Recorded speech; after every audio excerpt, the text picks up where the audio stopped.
अस्सलाम वालेकुम नाजरीन, जिस्म की फालतू चर्बी और मटके जैसे पेट को खत्म करने के लिए आज मैं आपको एक बहुत ही आसान और फौरी असर करने वाला इलाज बताऊंगी। दरअसल ये एक मजून है जो आपने किचन में मौजूद चीजों से तैयार करनी है। इसका जायका भी बहुत अच्छा है और फायदा भी जल्द होगा। अगर आप शादी ब्याह या किसी खास तकरीब के लिए अपना वजन फौरी तौर पर कम करना चाहते हैं तो इससे अच्छा और बेहतर इलाज और कोई नहीं। आपका 10 किलो वजन सिर्फ एक हफ्ते में कम होगा।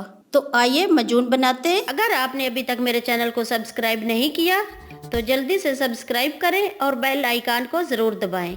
ऐसा करने से मेरी हर नई रेसिपी सबसे पहले आप तक पहुंचेगी।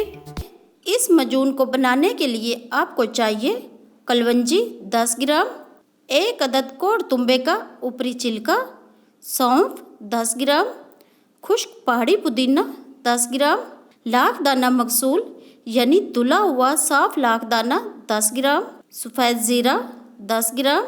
अब तमाम अज्जा को ब्लेंडर में डालकर बारीक सफूप बना लें। अब इस सफूप में इतना शहद डालें कि ये मजून बन जाए। पहले 2 दिन इस मजून की आधी चाय की चम्मच सुबह नाश्ते के बाद और आधी चाय की चम्मच रात के खाने के बाद खाएं। बाद में इस खुराक को बढ़ाकर 1 टीस्पून कर ले। खाना कम और भूख छोड़कर खाएं। दोपहर का खाना छोड़ दें। इसकी जगह सलाद का इस्तेमाल करें। हल्की फुल्की वॉक करें। आपका वजन फौरन कम होगा। शुगर के मरीज शहद का इस्तेमाल ना करें। इसके अलावा इस नुस्खे का कोई साइड इफेक्ट नहीं। यकीन और तसल्ली के साथ इस्तेमाल करें। नाजरीन, वीडियो पसंद आए तो लाइक जरूर करें। मजीद अच्छी वीडियोस के लिए हमारा चैनल लाजमी सब्सक्राइब करें। मिलते हैं एक नई वीडियो के साथ। अल्लाह हाफिज।